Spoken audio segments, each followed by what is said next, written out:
Greetings, everyone, and welcome to today's rather special webinar. We decided to do this a couple of days ago, and this is going to be about managing user engagement during the pandemic. Now, a lot of these things that we're going to talk about are just good general practices, even without an emergency situation like this. My name is Alan Z. You'll hear my voice on virtually all of the tutorials and on most of the webinars.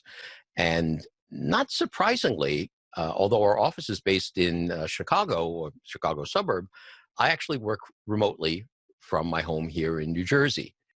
The idea here is that we reach an inflection point where people have to rethink the way that they're working with their members, engaging their members, and they should have been doing this all along, but now it's time to explore those types of tools.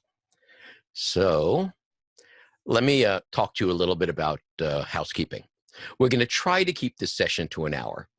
And realistically, there's no way we're going to keep it to an hour. We're going to run long because it's going to depend on how many questions are asked from the people that are participating. Now, all of the phones and microphones are muted. So what we want you to do is if you have questions, enter them into the chat window. Samantha and Dan are watching the chat window, and they'll try to answer questions. A recording of this webinar will be available. You go to ClubExpress.com, click on the Cool Stuff page, and there's a Webinars tab on the left, and you'll see the upcoming webinar schedule and a list of recorded webinars. And all of our tutorials and webinars are all on YouTube. So if you're watching it on YouTube, click on the subscribe button and maybe the notify bell, and you'll be able to see the new content. And now what I'm going to do is I'm going to share my screen. So let's talk about what we're trying to cover in this webinar. And clubs and organizations really need to adapt to this rather changing environment. And what can clubs do to mitigate the risks, and how do you keep your members engaged? And particularly, it's not so much about growing your membership, but how do you protect your membership? And this membership is often in a demographic that should not or must not meet in large groups. I mean, a lot of organizations for aging in place villages or enthusiast clubs are of people that are at risk, the seniors and people that you just don't want to get involved in large groups. And maybe it's because you simply can't meet because of imposed restrictions.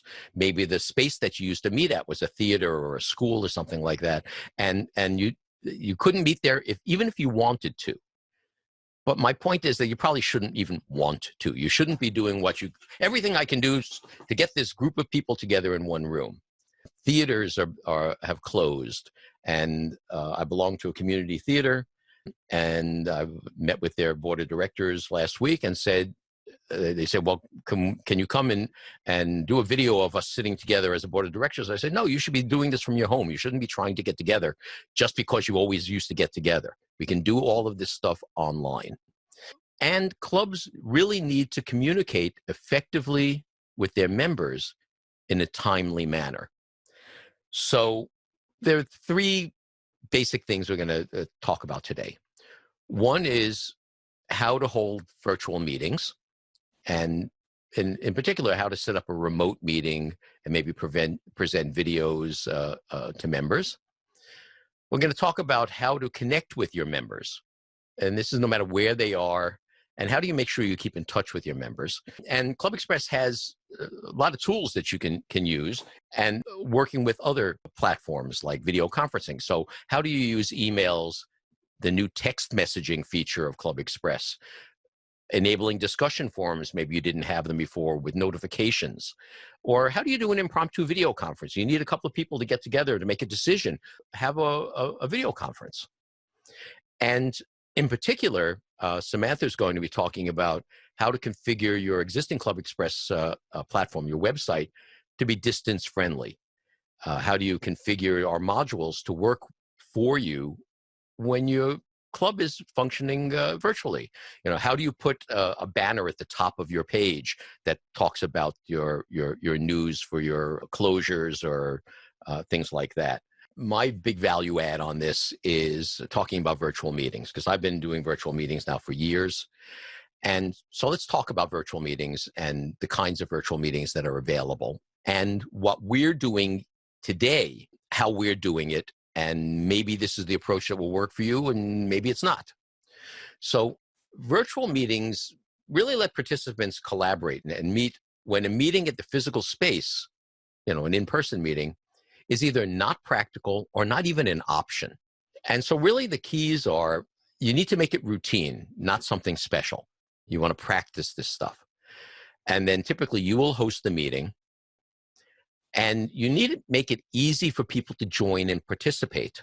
So you have to figure out how you're going to notify your members of meeting time and how to get to it. And you need to send them the information on how to join that meeting. And over the past couple of days, I've been hearing one thing over and over again. I mentioned before the meeting started that I'm a wood turner. And I teach other demonstrators how to do wood turning demonstrations remotely.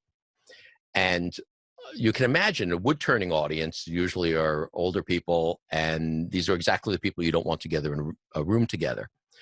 And I keep hearing pushback from clubs saying, no, we can't do a virtual meeting because our audience isn't tech savvy. And in the last 3 days, there have been 2 demonstrators that have demonstrated to the clubs where everybody logged in from home. Not only did a club that normally gets about 80 people come to a meeting, they got 60 devices logged in, so it's probably about 70 people. And what was most interesting was that they had a bunch of people that they hadn't seen at a meeting in a long time. Because, the people are snowbirds. People move out of town for the winter. Maybe people that have moved away from your geographic location, but are still members of your organization. And we know many wood turners and people that belong to organizations that simply don't go to meetings because they can't drive at night. So the question is, what can you do for them? So if you have people that say, well, my members can't do that, well, don't assume that your members can't do this.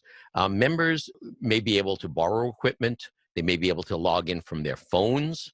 They may be able to visit their neighbor or have their neighbor bring over a piece of equipment. Don't discount your members' ability to join online meetings. You may be surprised. And even if 20% of your people can't get on, that doesn't mean you shouldn't do it for the other 80%. So really try to reach the audiences in any way you can. Now, by the way, these aren't official ClubExpress standards. These are my take on being able to do this stuff for years. So let's talk about types of virtual meetings. Well, we've all been on telephone conference calls. Everybody connects by phones and there are no visuals. I remember being at a symposium once where I said, by definition, a conference call is where one person is speaking and everybody else is doing their emails. So that's a very basic way of getting together, and that's worked for years. But what we have today is, in effect, a video conference call. So this is a 2-way live video call, and we're using Zoom, and I'll explain a little bit about Zoom in a bit, but you can use Skype or WebEx or GoToMeeting or Amazon Chime. There's a whole bunch of these things, and rest assured, in the next foreseeable future, there's going to be more competition in this space. But we happen to use Zoom for a whole host of reasons. And you can share cameras or computer screens. Right now, I'm sharing my screen, and Samantha will be sharing her screen as she goes through a bunch of stuff that ClubExpress does. Your audience connects to the visuals via a computer or a mobile device. It could be a mobile phone or a tablet. And you can have a pretty large audience. In Zoom, the audience for the default accounts is up to 100 people, but you can upgrade that to 500 people. And I think you can even go beyond that, maybe to 1,000 people. And your audience connects to the audio either by computer or by their mobile device, or they can dial into your presentation by phone. Because a lot of people that be in offices or have computers that don't have microphones or speakers, they can just dial in on the telephone. That's one of the options when you dial in. And so your audience's participation can be video, audio, and or text chat. And you have the option of requiring people to register for your session, and you can also choose to approve them or not. I attended one. I was helping someone do a test last night, and when I got to his meeting, it says, "Oh, the meeting has started. The host will let you in shortly." So the host was, in effect, looking at the people that were in the waiting room and deciding who was going to come in. And they asked that make sure that people use their full names so that you don't have people just dropping into your meeting. The other thing is that with most of these meetings, like Zoom, you can lock the meeting after everybody's in. So even if somebody knows the meeting ID, if the right people are there, you can lock it so nobody else can come in. And very important, the host can record the meeting. Not in all platforms, but certainly we can do this in Zoom. And that's the way we make the recordings available after the fact. So that's a video conference call. The next approach is streaming video. And that's a one-way live video stream to a media target, like Facebook Live, YouTube Live, Periscope, a bunch of these other things. And so your audience connects to the visual via computer or mobile device. And one of the advantages of this is that you can broadcast to the world. You're streaming to the world. You could have 1 million people logging in. Probably not what you need for your organization. That's the reason we don't do it here, but it is an unlimited audience size. And although your audience can see you, the audience participation is only via text chat. So someone has to be monitoring the screen. And unfortunately, some of these text chats are also the target of spammers and such. Another reason we don't do it. But a recording of that stream can be published on the target site. So if you do a live stream to YouTube or a live stream to Facebook and you configure it as such, it'll ask you, well, do you want to make the recording available shortly after the meeting ends? So let's talk about a video group call like we're using right now. So a video conference call with more than 2 participants is called a group call. In our case, we're using Zoom, and we're using what's called a pro account. And I'll explain the difference in a moment. If you want to look, if you want to consider getting an account, you go to zoom.us, and you can register an account with them, a couple of different kinds of accounts. But your members don't have to have a Zoom account. When you give them a link to a meeting, they can simply log in. They don't have to have an account to attend a meeting. You need an account to host a meeting. And a platform like Zoom has a couple of different levels. There is a basic account, which is free. There's a pro account, which is fairly inexpensive, about $15 a month or so. And then there are business and enterprise licenses. One of the reasons I chose this, it was easy to easily record meetings. Now, things are changing a little bit. The basic account, up until at least a few days ago, limited a group meeting to 40 minutes, whereas one-on-one meetings were unlimited in length. And a group meeting also could only have standard definition video, not high definition video. But in the past few days, we saw notes from Zoom saying, well, if you're a K through 12 using Zoom, we're going to lift the 40-minute group meeting limit.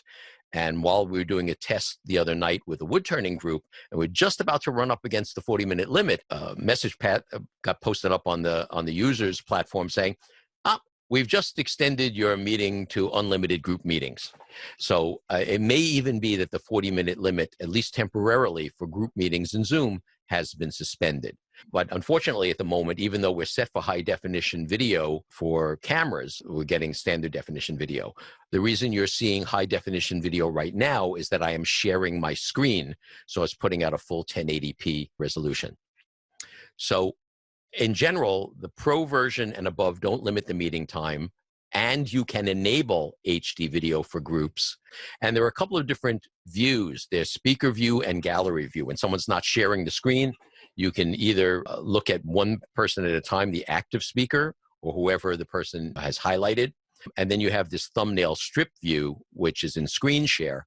For those of you that have that up and don't want to see everybody, there's a little icon at the top of that film strip, and you can minimize it, or you can just change it to the active speaker. So now, I've got a couple of suggestions for those of you who host group calls. You got to send them some instructions. And what you do is typically you send out an email or a text message that has a link to the URL, the address for the call. When they click on the link, if it's the first time they're doing this, it downloads a small software program that enables them to view and participate in the video call. Then it connects to the call. And if appropriate, it's the device might ask for permission to share the camera and microphone. The host can set options for all meetings, and it depends whether it's a basic or a pro account. Like right now, we're allowing co-hosts. So Samantha and Dan are co-hosts who can do most of what a host can do, meaning they can mute people, they can start and stop recording, they can spotlight people and all of that, but they can't start or stop the meeting. And you can specify that you want to allow high-definition video in groups. And one thing that I recommend is a thing called optimized recordings for third-party editors. In fact, if I come up here for a moment, this is my general settings window for Zoom. So this has got some general settings, and more settings opens a website here. You have video settings here.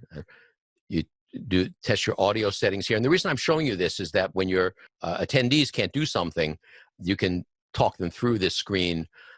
If you like, you can test your speaker, you can test and pick your microphones here and things like that. What I was talking about for recording, and there's nothing intuitive about this, is the host should go into recording and choose this thing here that says optimized for third-party video editor.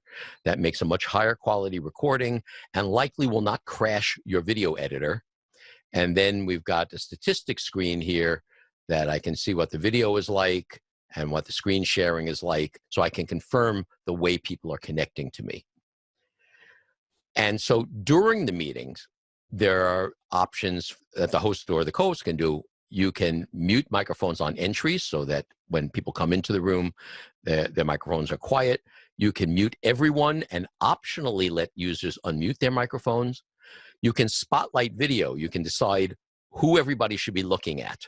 So if you have the president is starting with the meetings, and you spotlight the president's camera. And then when it's the treasurer's report, you spotlight the treasurer's camera. So everybody looks at the same person. You can optionally let participants share their screen, which is really useful if you're working on a document or a message you're going to send out, and you need a couple of people to come in and look at this document that you're preparing. That's a reasonable way to share screen, and particularly in a small group. And in a pro account for a video group call, you can record either to your local hard disk or to the cloud. The advantage of doing it to the cloud, particularly for shorter meetings, is that you could then just publish a link to that video on the cloud, and then your members or people that need to see that video can do it without you having to upload it someplace. And for users, there are a couple of suggestions. You can tweak your own settings. In Zoom, at the lower corner of the screen, next to the microphone icon, there's an up arrow where you can choose the microphone and speaker that you want to use. And then the up arrow next to the video icon, you can choose a video source. And then in your own video settings, there are a couple of things that you probably want to do. One is you want to make sure that you're enabling 16:9. You want to enable HD. And there's also, on the icons, the audio icon will either say join audio, mute microphone, or unmute.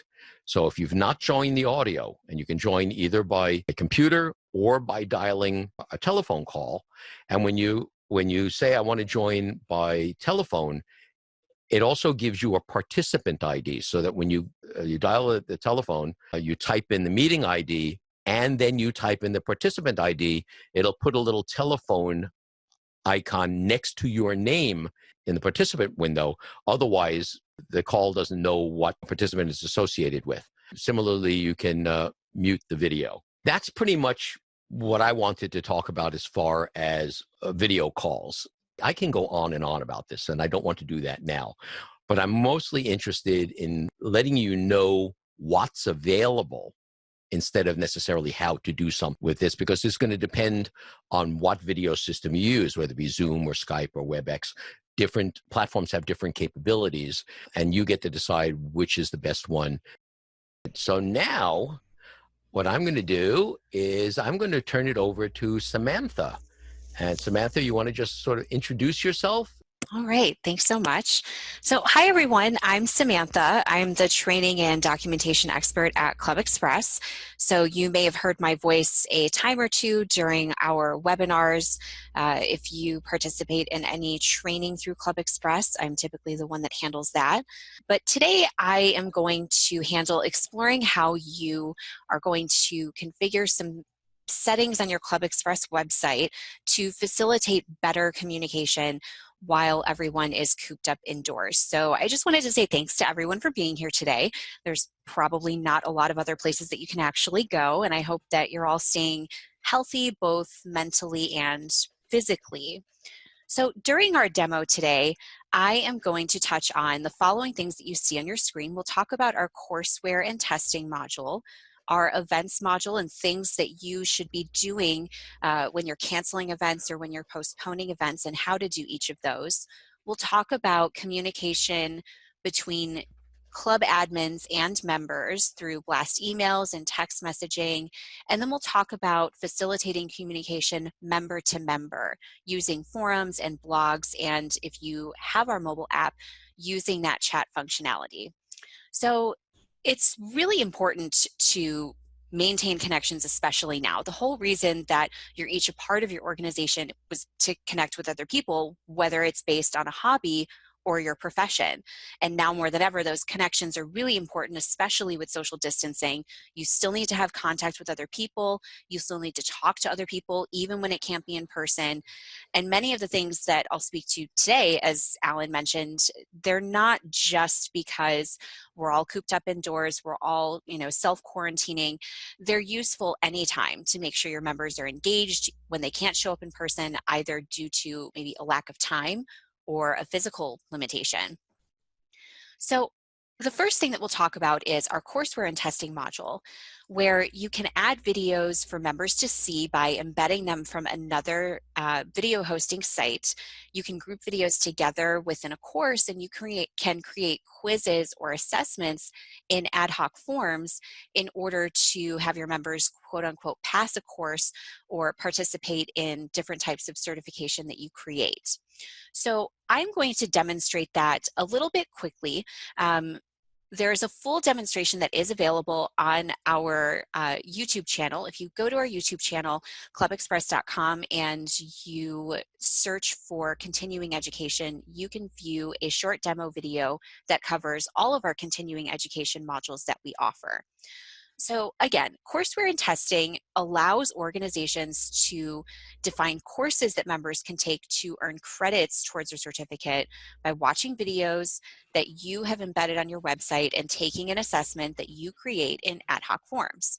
Now, this is an extra cost feature module, which normally is priced at $1,000, but for the next couple of months, we're discounting it to $500 to make it easier to reach your members and keep your organization going. So as with any of our extra cost features, contact our customer success team if you want to enable that feature, and they'll help you through that process. So to show you what this looks like from a user's perspective, this is our Demo Club Pro website. It's a fictitious financial association, and there are a handful of courses that have been loaded. And a course, again, is just a collection of videos. Users and members can sign up for these courses where they'd see that a course is in progress. They can view videos that you have loaded as a part of each course. They can watch a video, which opens up in a player that's still on your website. Of course, they can still watch that video. They can add it to a list of theirs, especially if it's on YouTube already. Again, any video hosting site that you might be using, whether it's Vimeo or YouTube, all you have to do is insert an embed code, and that video will display within the courseware module on your website. If there is if there is an assessment or a quiz that you have created that's associated with the video, your users can watch the video and take that particular assessment, and if they pass it, meaning they obviously have answered enough questions correctly, it shows that they have passed it. So if I want to view the courseware module from the back end. I am logged in as Martin Smith, who's an administrator of the Demo Club Pro of the Chicago Financial Planners Association. So I'm in the control panel in the association tab or the club tab, and I'm viewing courseware and testing. I can click search without entering in any search criteria to view all of the courses that I have created. I can edit those courses. I can edit the course pricing, so I can designate separate fees for each course. I can view the videos and maintain the videos that I have added to that particular course, and I can also view the students or the members that have signed up for that particular course. So let's take a look at the videos that I've created, or excuse me, that I have uploaded for this particular course. So when you're viewing a video, you can add in a title, a length of the video, whether or not there is a quiz associated with that particular video. And again, the quiz or the assessment that you have created is just created in our existing ad hoc forms module. And if I just take a look at what I've added in for one of the videos, again, all of that information that you saw in the grid previously, as well as the embed code, which I would get from a video hosting site, and whether or not I want to include a quiz. And if I do, I just select it from a list of items that I have already created in ad hoc forms. So again, with courseware and testing, you're grouping videos together as part of a course and associating that with an assessment or a quiz. It can be used for any number of things. Seminars that you might normally hold in person, it gives you the chance to keep track of your organization and keep your organization on track, excuse me, whether or not you're able to continue meeting in person with everyone. So the next item that we're going to take a look at would be events. So obviously a lot of people are canceling or postponing events right now. So we're going to talk about the differences between either canceling event or postponing event and things that you need to keep in mind in both instances. So as far as cancellations, when you do cancel an event, there is a notification that's sent to your registrants. It's a system email, and we'll talk about that, and we'll talk about how to edit those system emails. We're going to talk about removing canceled events from your calendar and the difference between deleting and archiving an event. We'll also show you how to search for canceled events as an administrator if you want to search for them and reopen the event down the road. And as a final note, remembering that when you cancel an event, there is a refund that is issued to your members as opposed to just postponing the event, which maintains all of your registrations. So let's talk about canceling events. I'm going to go to our Northwest Balloon Club. I'm logged in as an administrator, Martin Smith, and I'm going to go to our calendar. So again, when you cancel an event, an email is going to be sent to registrants letting them know that it's been canceled. It's a system email. So let's navigate to March. And let's take a look at a dinner party that we have scheduled for next weekend. Once I'm in the event, I can click Show Admin Options to display my administrator side of that particular event and the admin toolbar at the top right-hand corner of your screen. You'll see what looks like a stop sign with an X through it, and that is your Cancel Event button. So I can hit Cancel Event. I am asked to confirm that particular action. So you'll see a notification saying that the event is going to cancel all registrations, generate a user credit. So your users so whether they're members or non-members, they are going to be refunded, and you can't reverse a cancellation of an event. So I'm going to confirm this. Well, let's just confirm this idea that they're not actually getting a refund. They're getting a credit to their account. Yes. So I'm going to confirm cancellation. And now I can see that at the very top, it's noted that this particular dinner party has been canceled. I'm going to go back into the calendar to see what that looks like. And now it's very clearly labeled that this event has been canceled. So let's take a look at the system emails that get sent out for this particular situation. I'm going to go in the control panel, in the communications tab, And at the very bottom in the setup section, let's take a look at system emails. All of these emails are sent when an action is performed by a user or an administrator.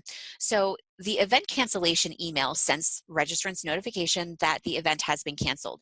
You do have the ability to edit system emails by clicking the edit icon in the line of the email that you're focusing on. So perhaps for this particular time, you might want to edit your system email, to have something language in there that's a little bit more relevant to the reason that all of these events are being canceled. You could also consider emailing just as a note, you are able to edit these emails more than once. So you can edit the email currently to reflect why events are being canceled, and you can also edit your email to sort of revert it back to the original state once all of this has died down and your reason for event cancellation is no longer that we're practicing social distancing. So to send an email to registrants from within the event calendar, if you wanted to, as a courtesy, send your members an email ahead of time, or the registrants, letting them know that the event is going to be canceled and explaining why that particular event is going to be canceled. Maybe perhaps letting them know that they can expect a credit to their account for any registration fee that they have paid. Again, in that admin toolbar, one of the options that you have is a person with an envelope behind them. And that is our emailing feature that's specific to events. So you're able to email all of your registrants ahead of canceling the event just to give them a heads up. Now, when you cancel... Samantha, just before you jump on that, there are a couple of questions here. One of the questions is, how do you actually remove that canceled event from the calendar view? That's actually what I'm talking about next. Oh, okay. And so you're just going to go into hiding it? No, there are a couple of options that you have to remove a canceled event from a calendar.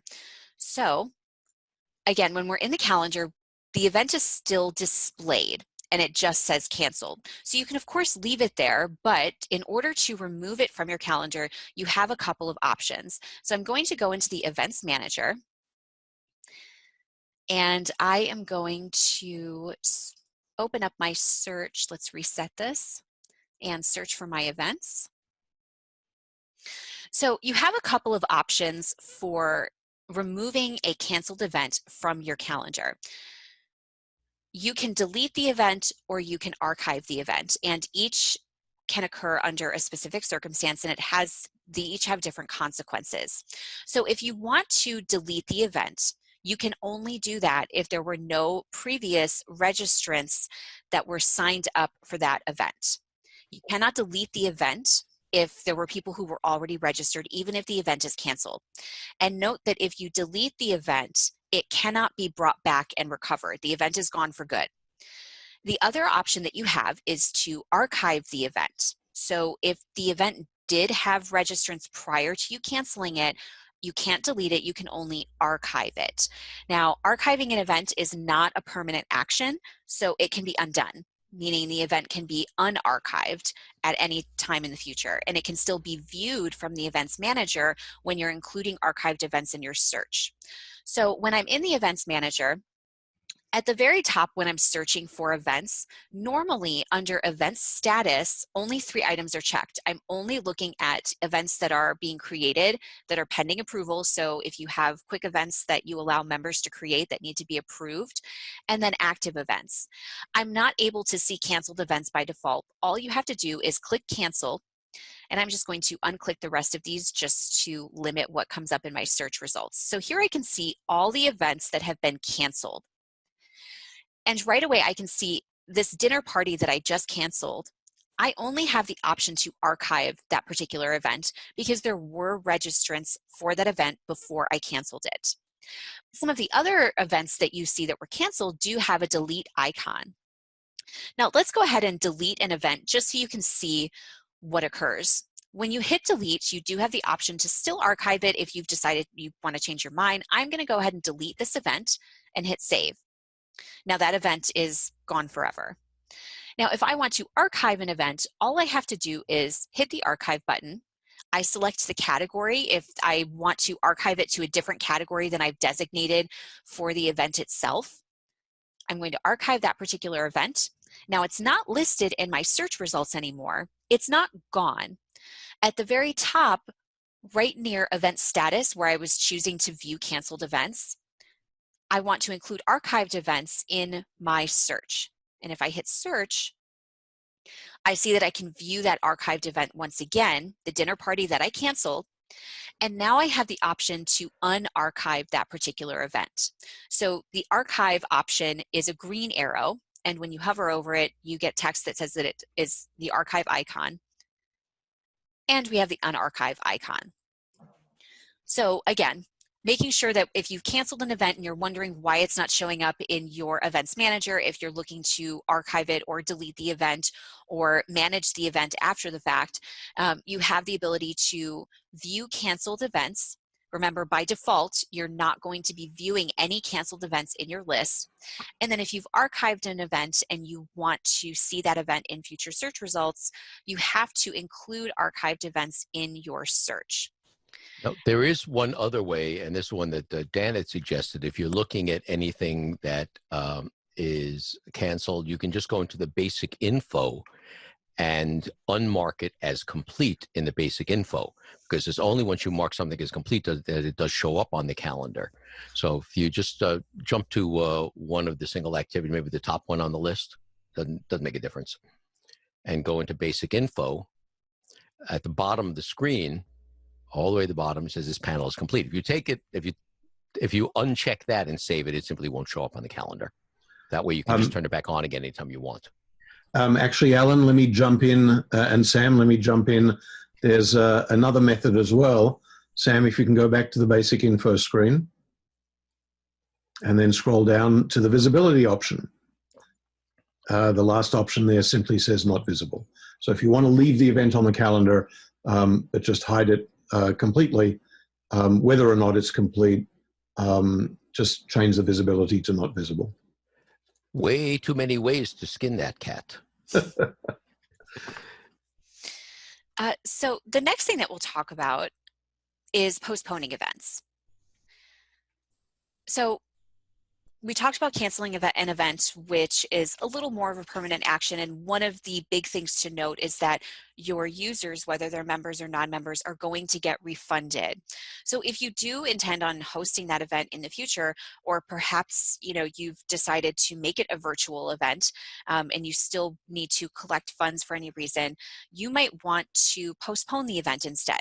So there are a handful of ways that you can postpone an event. You can edit basic information. You can change the registration, either the registration option, whether it's open or closed, change the date that registration opens, or change the event date.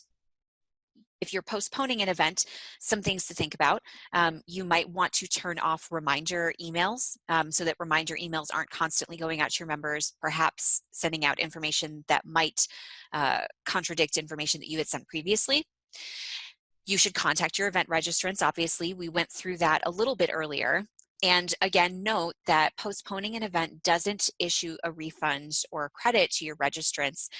It's going to maintain all of the registrations that you have. It's just going to change whether or not your members can actually register for that event. So let's talk about some of the ways that we can postpone an event. So first up is basic information. We were already looking at this previously. So you can change the event date very easily just by changing the start and finish date. You can push the event date out. If you have decided that you might want to try hosting the event again in the fall, you can push that date out to the fall. The registrations will all be maintained. Another way that you can handle postponing events, just to close it out so that you're not taking in extra registrations, you can close registration to this particular event by visiting the registration and fees section of the event creation wizard. So under registration and fees, right now registration for this particular event is set to not required. You can close out registration and save your changes, and the event will still remain on the calendar, but it won't actually be open to members signing themselves up, or even non-members, if that's the way you've configured your particular event. If you're closing registration but you're not removing the event from your calendar, I'll go ahead and save my changes. You might want to edit the basic information. You might want to throw something in the title that just states that registration is postponed, or the date is postponed, TBD. You might want to include information in the short description regarding the fact that you've postponed the event. And don't forget about our formatted description. You could insert a lot more information there, letting your members know perhaps that you have pushed the event to the fall. Maybe you're changing the venue. Maybe, you're going to keep your members posted on whether or not you're actually going to even cancel the event in the future. So you can kind of treat it like an airline where you're just delaying and delaying, and then finally you cancel the event.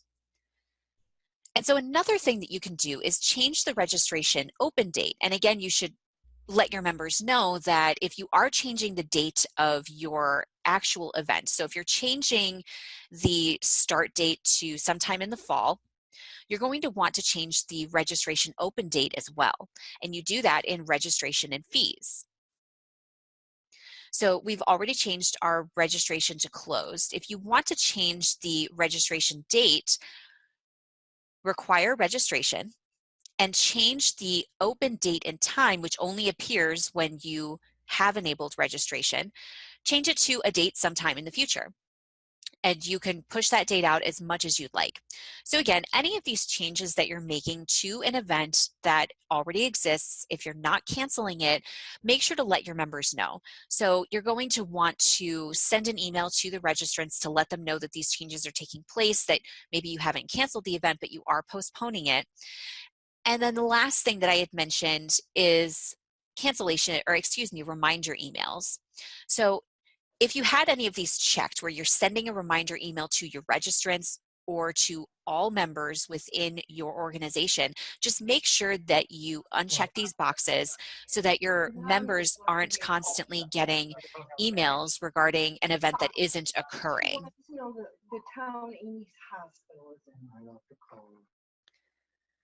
So the next thing that we're going to talk about are just a couple of things to remember when you are canceling or postponing events. Because our event calendar sort of works hand in hand with so many other modules, there are probably other things that you might not think of in the moment that you need to touch when you're canceling or postponing events. So you're going to need to update your volunteering opportunities. If you have volunteering opportunities or slots that are associated with an event, you're going to want to notify your volunteers. You're going to want to cancel those opportunities. If you have any reservations in our resource scheduler module, whether or not they're even associated with an event, and the same with volunteering opportunities. You're going to want to cancel those, and in the case of resource scheduler reservations, system notifications are sent to the user to let them know that the reservation has been canceled. And again, we talked about how to edit system emails. If you want to edit those just temporarily, in light of everything, to make the language a little more specific to our current circumstances and situation, to let your members know that these types of things are going to be canceled and you can't make reservations anymore, or you aren't open to volunteering opportunities anymore. And the last thing that we'll talk about is refreshing your events widget if you have that widget on any of your custom pages or your home page. So let's talk about our volunteering opportunities. So I'm going to go into the control panel,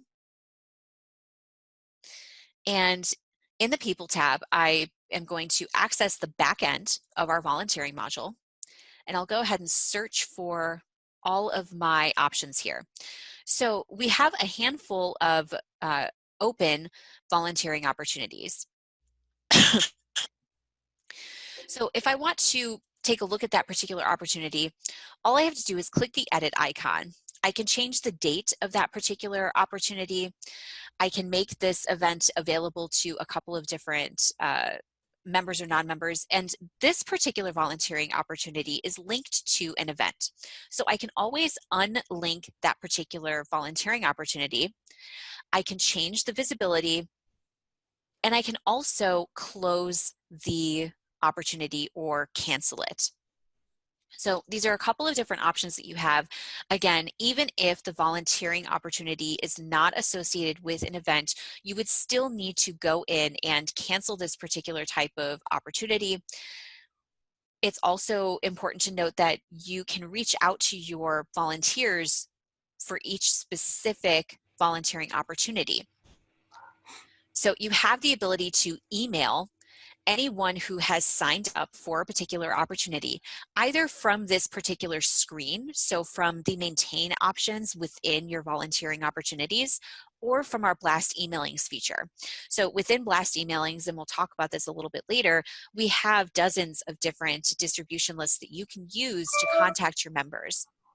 So again, you can do this through blast emailings. You can do it very quickly and easily through our volunteering screen. All you have to do is click the email icon, and it'll send an email to everyone who has signed up for that particular opportunity, letting them know that you have canceled it or you've closed it out, their volunteering services are no longer required, or that as an organization, we're all practicing social distancing.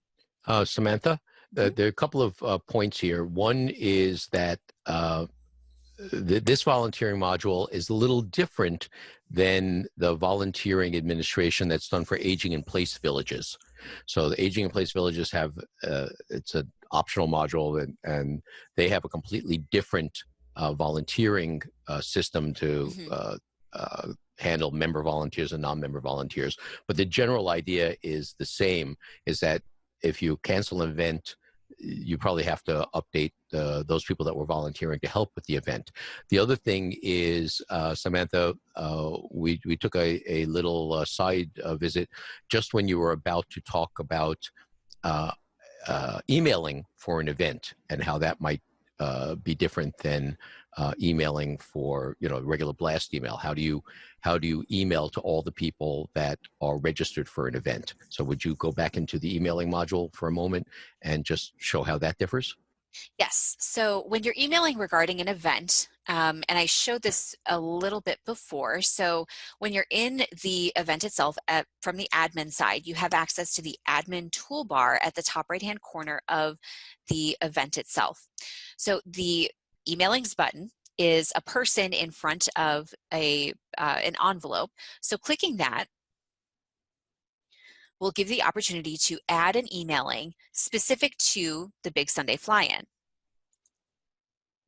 And it's automatically going to email everyone, it's automatically going to email everyone who has registered for that particular event. So it's not done through blast emailings, it's done through the event itself. You can see in the breadcrumb trail that you're still emailing everyone who's registered for the Big Sunday Fly-In, and you have the ability to use the email builder in the same way that you would in blast emailings. What happens here, if you edit the distribution list and you pull this down, you'll see that the Yes. top things are very specific to this. So this isn't going to automatically send out to everybody registered for the event, right, unless you specify. But unlike a regular blast email, you've got things about everyone who's registered, everyone who hasn't registered, everyone Yes. who's registered not paid, things like that. So these are selections that are not available when you're in the regular emailing system. This is only available when you're launching the emailing system specific to an event. Yes. So remember that if you want to send an email to the registrants for this particular event, it is done through the event itself, not through blast emailings. Now you can certainly send an email to all of your members through blast emailings, but if you want to make them event specific, it is done through the event itself. There's a question for Dan. So if someone is opted out of blast emails, will they still get this event email that you sent out here? And I don't know the answer. Well, the answer is if it's done through the screen that we're looking at, then it is going out through the blast emailing system, but it's the blast emailing system as it's used through the event calendar. So if someone has opted out of receiving general emails, they won't get it. Which actually raises another issue. Sam, I hope you won't mind if I jump in for a moment. Sure.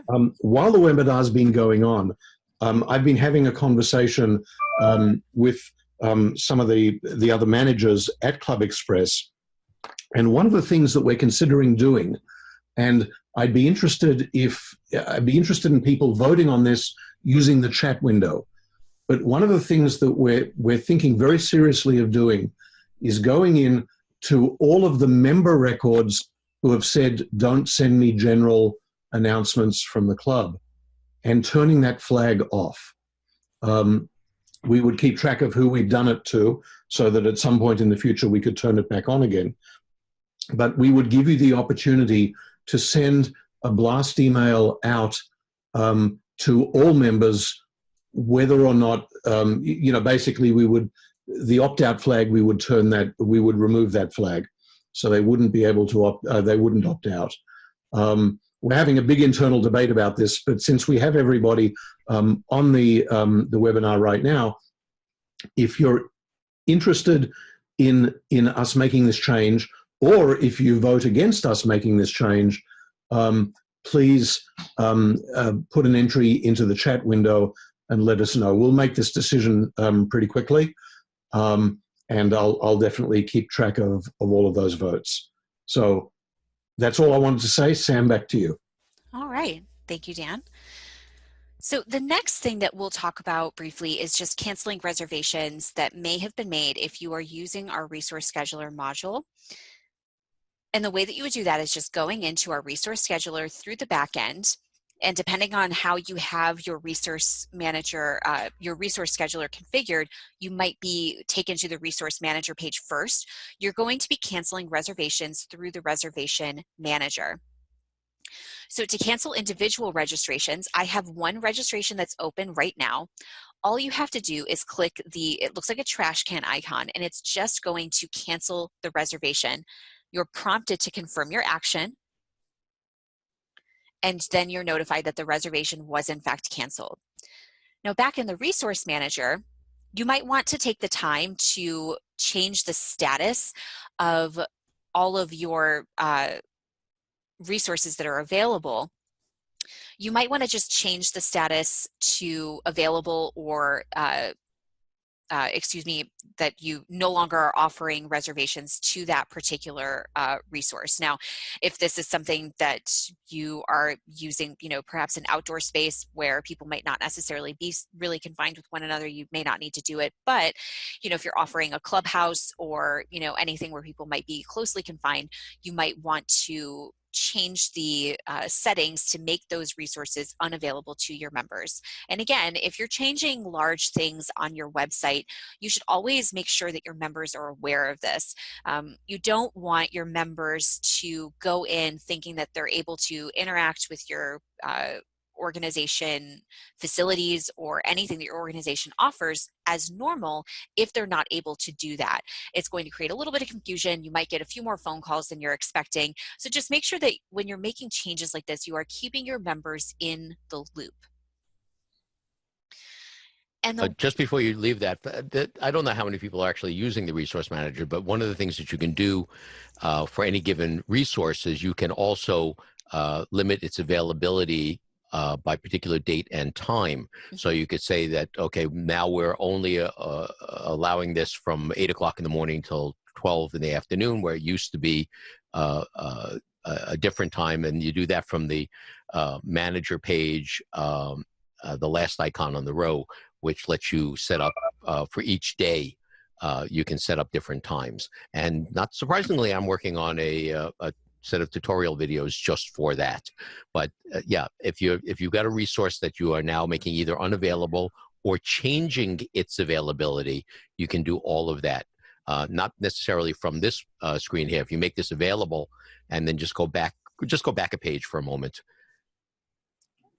and just click on the last icon in the row, and this will say, okay, for each day, do I want to use the category settings, or do I want to make it available or unavailable, and what times? So that's the kind of flexibility that you have. Thank you, Sam. Sure. So the next thing that I want to talk about would be manually refreshing your events widget if you are using that on your homepage or any custom pages. So on our homepage in the Northwest Balloon Club, we do have an upcoming events widget.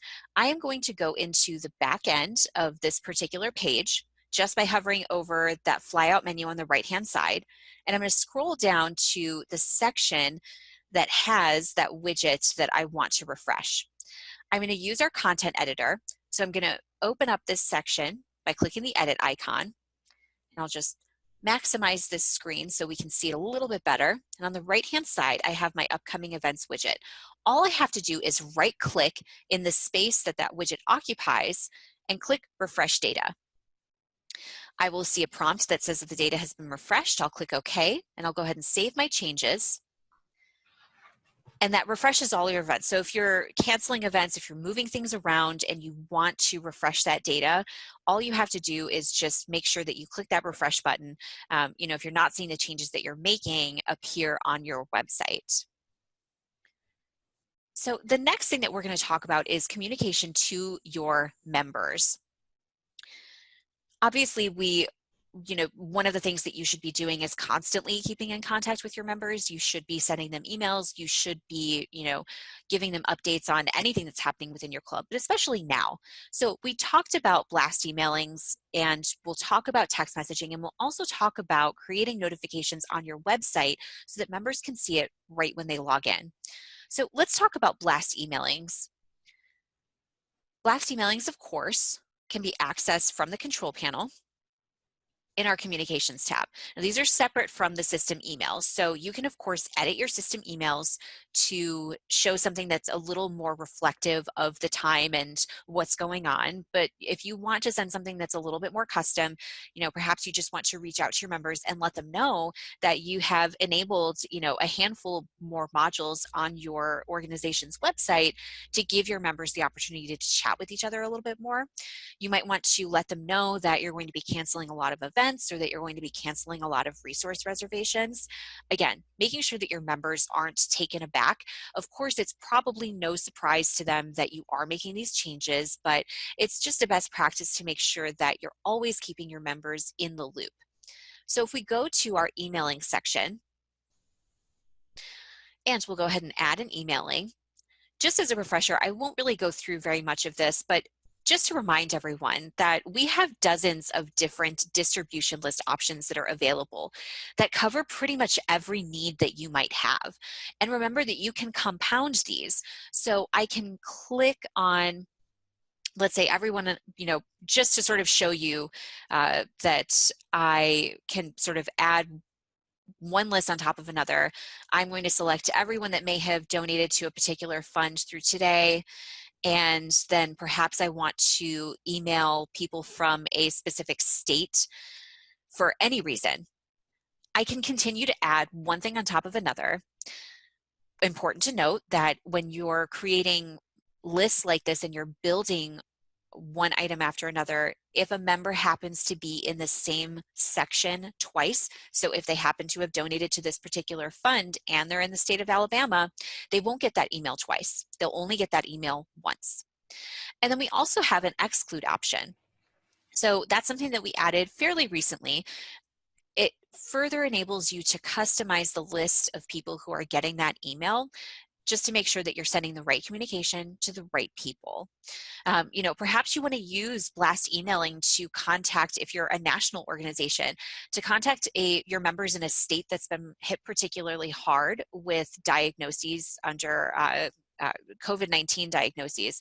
Perhaps you want to offer extra services to them. Maybe you want to let them know that you've set up a separate forum just for people in that state or a particular city. You have the ability to do that here. The next thing that we'll take a look at would be text messaging. And again, I'm going to access this from the communications tab within the control panel. Now, we have a really great demo video and tutorial video on text messaging, so I won't go into too much detail. If you have enabled text messaging, make sure that you're using it to get those really quick communications out to your members. It's just a great way to send out a message very quickly.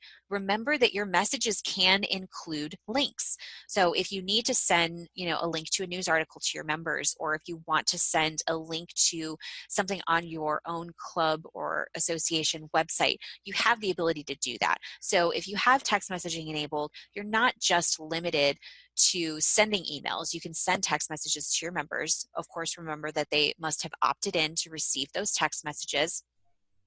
If you haven't enabled text messaging and you'd like to do that, of course, you can contact our customer success team and they'll help you enable that. If you want more information on text messaging and how to set that kind of thing up, we have a tutorial and a webinar available on our YouTube channel. You can also click the help icon within text messaging. It'll take you to our text messaging page in our help system, where you can also navigate to our videos and view the full instructions on how to use text messaging to see if that might be something that would be beneficial for you during this time. And the final way that you can get information out to your members would be just through your website, where you're already presenting information to your members. So if we go into the website tab, under the setup section, we're going to focus on common content. So common content can come in a handful of different, it can present itself in a handful of different ways. So in common content, you have a bunch of different sections that can be configured by you, an administrator, and a description of where it's actually going to sit on your website. So you can have a content box displayed above your website at the very top. You can have a section that displays itself below the menu. So wherever you feel like you want to address your members, where you want to draw their attention, all you have to do is click the edit icon. And let's say I just want to type in just a little bit of extra information.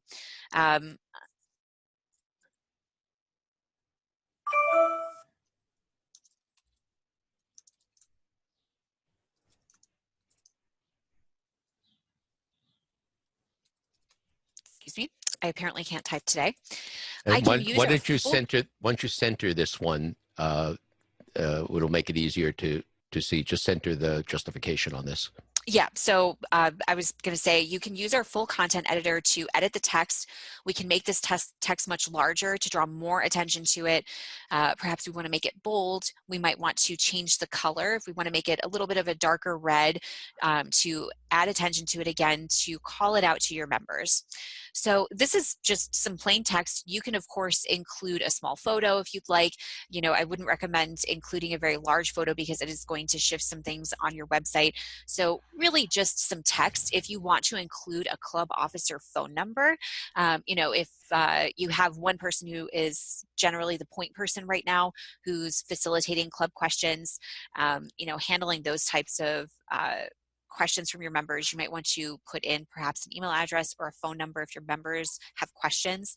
This can be customized to basically anything that you want. So I'm going to go ahead and save my changes. Now, it's important to note that when you save your changes, it's not automatically live on your website. You have to activate that section. So I'm going to click the Activate button. And now I can see that I have this text at the very top of my screen. Now I could have moved that text to underneath the menu, really wherever I would like that to display. And if I'd like to remove that, say, you know, everything has died down and I no longer need to have this giant alert to my members, all I do is deactivate that and it removes it from the very top of my screen. Now, one thing I want to add to that, because I did that on one of my sites the other day, and I pointed to a particular discussion that was going on in the discussion forum, and we had a couple of people, because I did exactly what you did. I did it in red, and it turns out that people that are colorblind were having difficulty reading the text. People with red-green colorblindness, I thought, mostly couldn't just distinguish between red and green. They were just finding the text hard to read. So what I did is I changed it to blue, and they said, oh, much better. So this is the kind of thing that you start thinking about, even when you see we have icons that have check marks and X marks in them that are green or blue. The reason for the check and the X's is because people sometimes are not sensitive to the colors. Well, even for blue, there are people with red-blue color blindness or even red-green. So, so I've added in a little link to the event calendar and just changed some of the background. So those are all things that you can do to get the message out to your members that you're making a few changes, that you are being responsive during this time, and letting them know that you're aware of what's going on and that they can count on you to keep them apprised of things, that they can still count on the community that you've built between themselves and between you. And not surprisingly, there is a video on common content, so you can go check these out. And although there are some areas like above the website, above the page, that are common to all layouts, there are other areas that will be specific to the type of layout, page layout that you're using. Mm-hmm. So all that information is in there, so you can just go check out that video. Okay. And the last thing that I want to touch on is communication member to member. So as an admin, you're focused on big picture. You're focused on making sure that your members are engaged with your organization. You want to make sure that you are handling your organization in the best way that you can right now. But it's so important, and I just want to stress this personally. I'm sure I don't need to, but how important it is to stay in contact with the people around you, especially when you're cooped up. You know, maybe you're not interacting with your coworkers as much as you used to. You know, maybe it's not even about being in self-quarantine. It's about members who might live in a really remote area. They're not able to get to club meetings. It's just a little bit difficult for them. You want to make sure that you're still giving them the opportunity to feel like they're a part of a community, and we give you the tools to do that. So if you're using our mobile app, you could be aware that there is a chat feature, and I am just going to share just very quickly via TeamViewer what that chat functionality looks like on a mobile device. So I'm in the Northwest Balloon Club mobile app, and you're able to send communications in a live chat format to your members. They can talk with each other. If you're not familiar with how that's set up, you can view, we have video tutorials on our mobile app. You can set up channels for members, so you can group them together to where if you're a national organization, you might have channels that are set up by subgroup.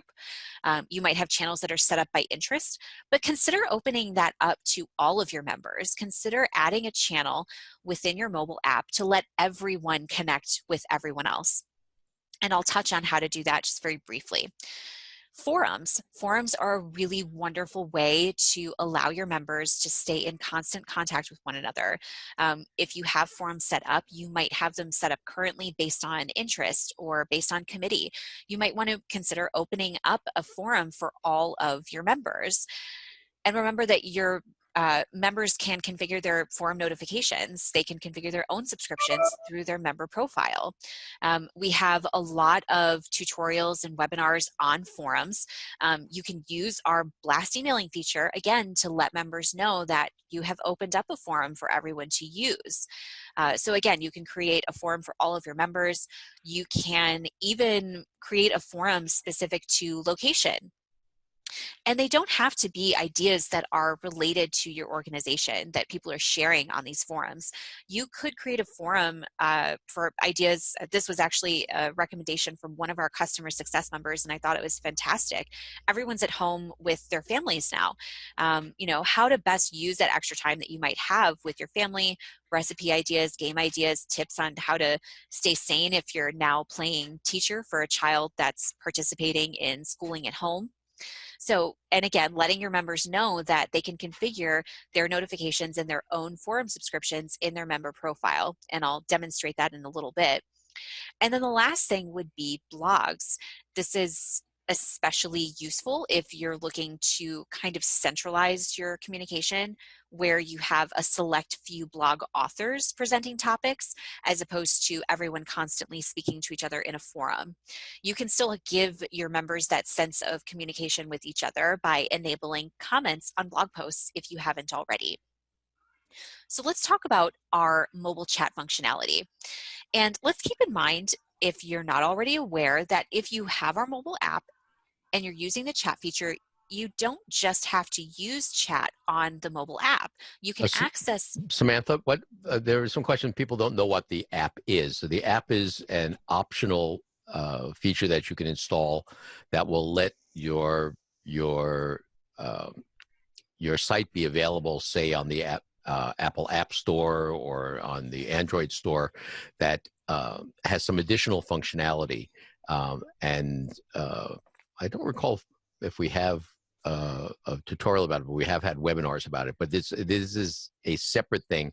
It's different than viewing your website on a mobile device. Yes. This would be where you would click an icon that's got the name of your club or organization on it, and it has some additional functionality like the chat, like meetups and things like that. Although my guess is meetups functionality won't be used very much in the future. I would not encourage using Meets at this time or for any time in the near future, but the chat functionality is up, and yes, that's a great point. Thank you, Alan. It is completely separate from your mobile site. So all of your websites are accessible on mobile devices, but the mobile app is a separate branded app that you can request from ClubExpress. If you're interested in that, please contact our customer success team, and they can sort of get the ball rolling for that. Now, it's not really as instantaneous as enabling another function on our site, but if you are interested in that, if you think that would be really useful to your members, please contact our customer success team. So within our People tab, you can, again, access and configure chat and Meets. In our website tab at the very bottom in our setup section. So again, we have mobile setup, which is unrelated to what we're speaking to at this time. We're talking about mobile app setup. And you can add a channel, create a channel name, and you can configure the channel. Again, this is going to be how you're grouping your members. You can configure the channel to be available to all active members. So again, removing those barriers that your members have and giving them a chance to communicate with everyone in your organization as opposed to just a select few people. And we'll take a look at forums very briefly. So I'm going to go back into the control panel in our communications tab, and I'll take a look at the back end of forums. So I'm just going to hit the search button to see all of the forums that we have. And in the membership column, you can see that a lot of these are separated by interest or by subgroup. We have a couple of forums that are open to all active members. So again, when you're creating a forum, you might just want to, perhaps you want to create a forum that is just for administrator announcements. You can do that. If you want to open up that forum to all of your members, you can invite everyone. You can enable membership to be active for all members, and then members can go into their member profile. And at the very bottom, if you have forums configured and if you have it enabled on your site, each member can edit their preferences, their forum memberships, their thread subscriptions. So if your members, don't want to see an email or notification come through for every single item that's posted in that particular forum, maybe they just want emails, once a day, they have the ability to configure how often they're being notified about these. Samantha, one of the things that happens is by default, people are not notified. So just recently in one of the clubs that I administer, I sent out an email that pointed them to one of 3 videos that we have for forum. Would you just go to the help screen for forums for a moment? Sure. And because this may be something that you'll want to do for your own members. And now if you click on watch videos at the top of the screen, there are 3 videos, 31A, B, and C. So the one that you probably want to point your members to is discussion forums using the forums, because what this does is not only shows them how to actually read and participate in forum discussions, but it also tells them how to set up their forum preferences, how to subscribe to forums, how to unsubscribe, because maybe there are whole discussions that they're not subscribe to because they didn't even know that they could subscribe to them. The second one is about forum moderation. So if you have moderators, it teaches them how they can edit messages and move messages and things like that. And the third one is from forum administration, how to set up forums and categories and things like that. But this top one, the using forums, if you don't need to do it right now, but if people will go to that click on the URL, save it, and share that. This could be a very useful thing for your members. We also want to, I know you're about to wrap up with some of this stuff. We have people that, we still have a lot of people in the session, but a lot of them had to drop off for other meetings. So why don't you just kind of finish up with what you're doing, then we'll open up for questions and answers and see what we can do about wrapping it up. Sure. So the last thing to touch on, and again, we'll do this very quickly just because we have existing tutorials, would be blogs. So again, in the communications tab in our blogs module, so we have a lot of active blogs on the Northwest Balloon Club site.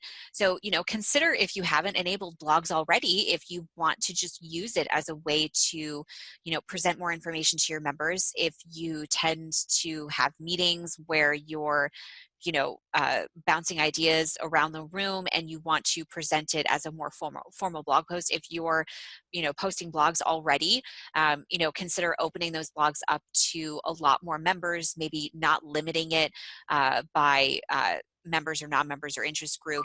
And also, consider enabling comments if you haven't done that already. It gives your members a chance to feel like they're part of a discussion. And that's really what we're looking for, is to make your members feel like they're still a part of your organization, even if they can't be there in person now or any other time. And that's all I have. So what kinds of questions are we looking at? Well, let's see, Dan, why don't you, Dan, why don't you just kind of talk about the questions that you've been answering and such. Does anyone else want to share their screen? Well, let's let Dan address whatever open questions there are, things we want to go back over, and trying to be respectful of people's time here. Yeah, there was one thing that I did want to demonstrate to everyone. Thank you, Alan and Sam. A really excellent presentation. Somebody asked about using surveys and using surveys specifically for elections. So what I'm going to do is stop that sharing and switch over to my desktop. So everyone now should be seeing my desktop, and in particular the surveys manager. Yep. And I wanted to show people very quickly creating a survey. And somebody asked specifically about running elections online. So if we create a survey here that's 2020 elections, and then if you click this box here that says configure as election, obviously that option cannot be reversed. But what changes when you do that is that we change 4 specific settings. The first one is the availability. It's members only, and you'll notice that's grayed out. The second one is the close method, and you have to specify a date for when the election is closed.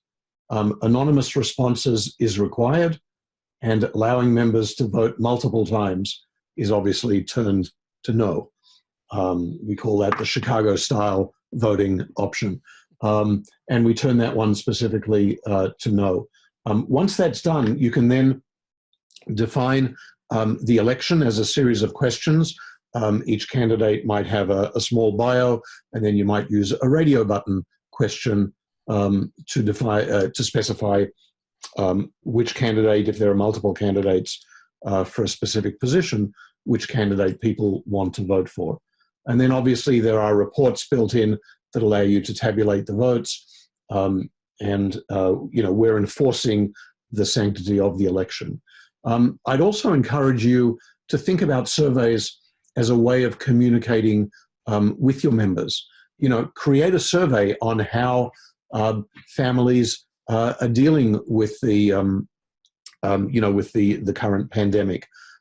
Create a survey that asks people to give you the ideas of how they're dealing with kids, how they're dealing with remote school, and different ideas for activities. You can then tabulate the results and send them back out to your members as an email. Here are some of the wonderful ideas and suggestions from other members that we wanted to share with you.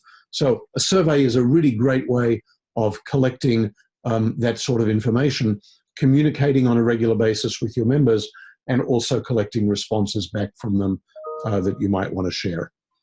So that's all I wanted to say about surveys. Obviously, we could spend a lot more time talking about them. We do have video tutorials and obviously the online help system that explains how to create surveys. It's pretty straightforward.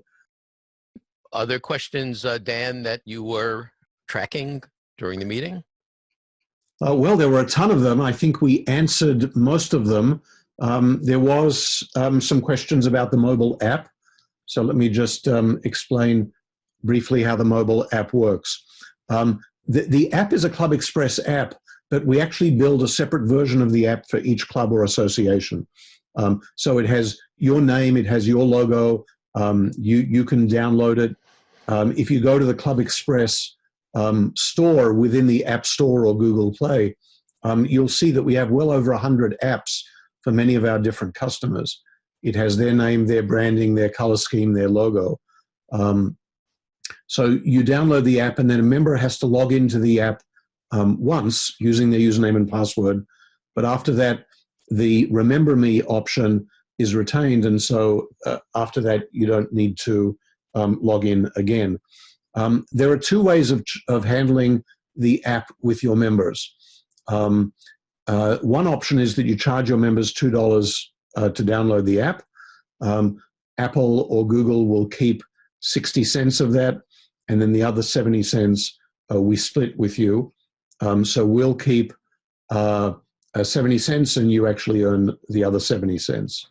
The other way, of course, is that you can designate the app as being free to download. So members can download it for free, and then we will charge you 70 cents for each download, which we do at the end of the month. The app is designed specifically for members. It doesn't have functionality for non-members at this point. But certainly don't forget that your website should be responsive to mobile devices.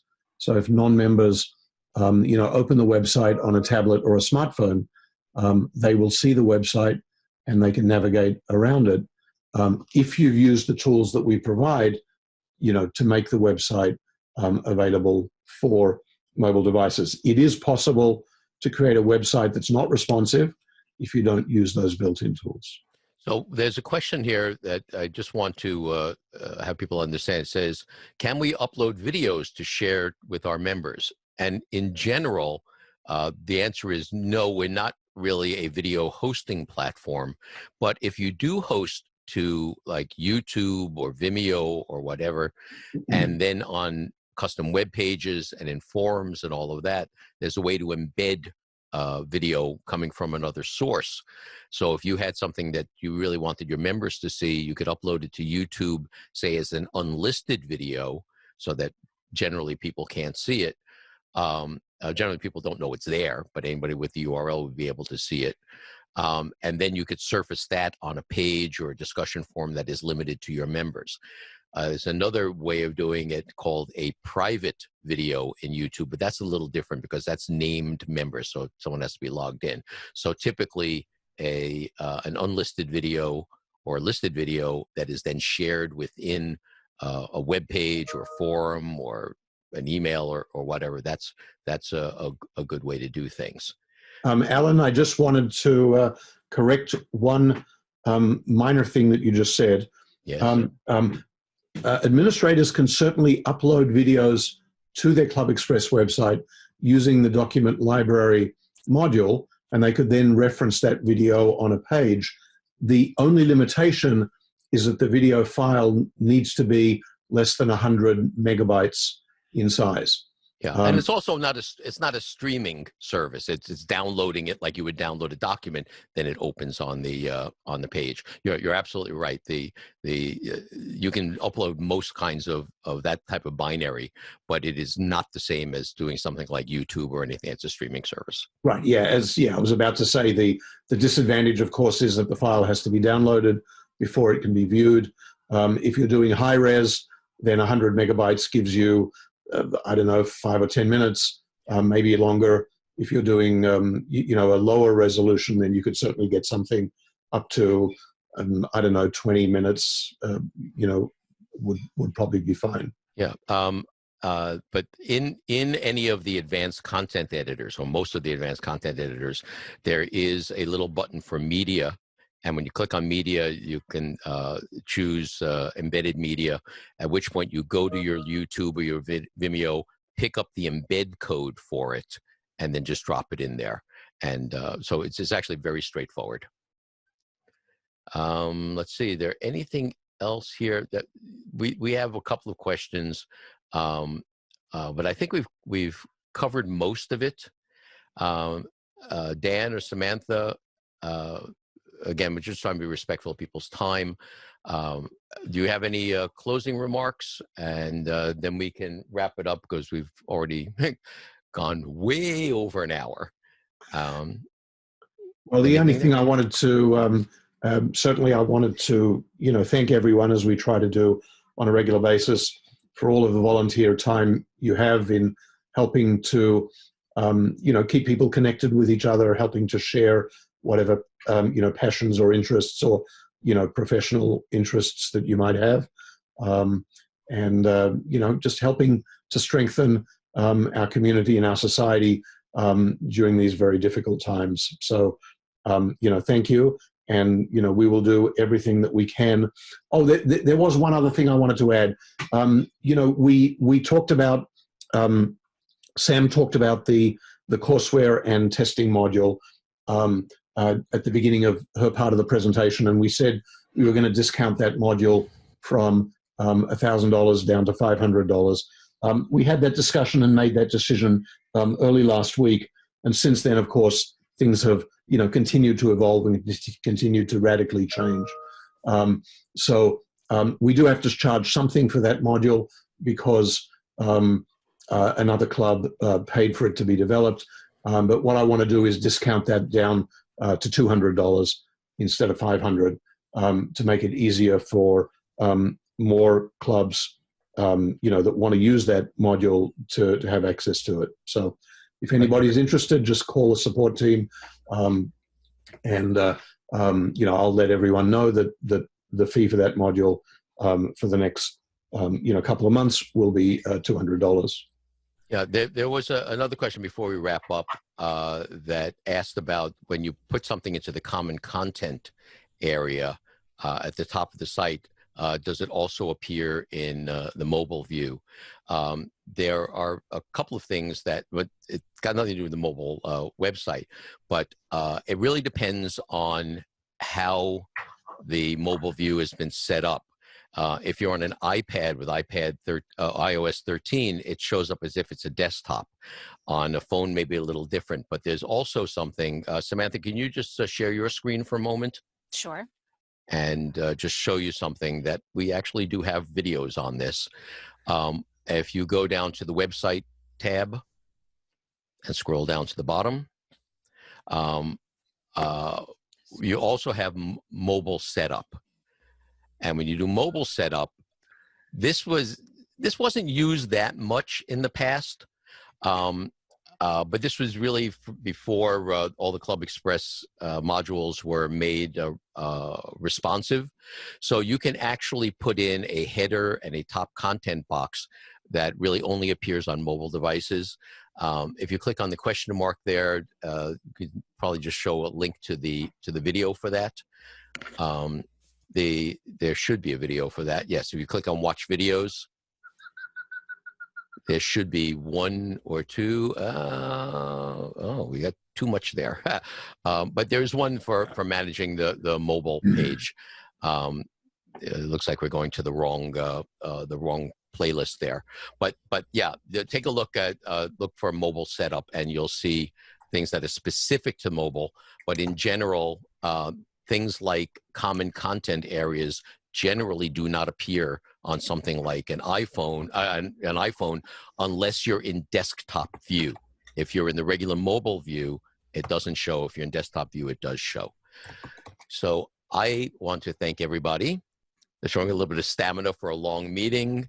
And thank you very much, Samantha, for doing her portion of the demo, and Dan for handling the meeting. I really appreciate everybody coming. And if you have some suggestions for future meetings, drop us a note at support.clubexpress.com. They'll forward it to me and to Dan and to Samantha. And we look forward to seeing you at the next webinar. Thank you, everybody. Bye, everyone. Bye-bye.